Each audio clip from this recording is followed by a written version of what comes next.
lot's going to happen in a very compact amount of time. You enter our story with on a very personal side. Wow, I'm gonna start over again. I get there's oh fuck. Oh man. It's just got hard. Yeah, you go. You take over. You go. Next. Okay, well, I'll talk about who I play. There we Yes, go. let's do that. I play a woman named Claire Bennigan. I work for the FBI. I'm a child specialist. I have left work for a short period of time, sort of undefined length of time, because I have lost my husband. We believe that I've lost my husband. He's been missing for long enough that I don't believe he's coming back. And I have a son who has lost his hearing. You don't know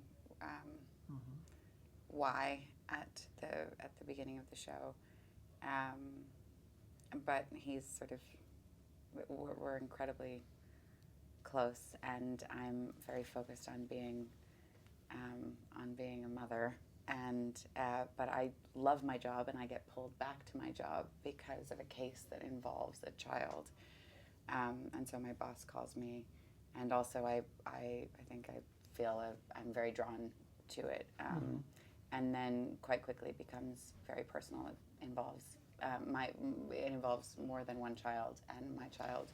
Well, for me, the thing that made it the most compelling, and the sort of, and then watching, I've seen quite a few of the episodes now, and it really, the reason it's incredibly, it really is like watching a thriller. It's very tense.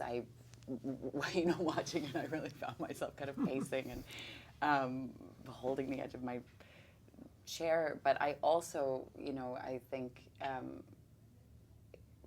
what I found reading it was that they're very fully drawn, complicated, messy characters who, my character and Wes Lawrence, have had a very public affair that has done tremendous harm to our work life and our home life, and we start from there. So you kind of start with a mess, and I'm always interested in that. I'm always interested in watching people who are, There's a lot of backstory there. Yeah, and that it's certainly not clean. And so watching those people go through this kind of bigger thing that we're dealing with.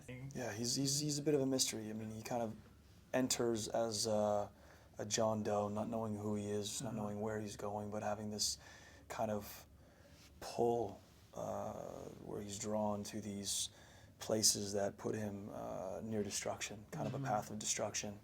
And speaking a different language, and mysterious tattoos, and bearded and long-haired, and just, you don't quite know who he is, but then you also... you don't know who I am. And I don't know who you are, and I don't know who I am, and but the audience discovers, of course, that we are married, and I am, in fact, Sean Bennigan, Captain Sean Bennigan of the United States Air Force, who had gone missing several months previous and was presumed dead.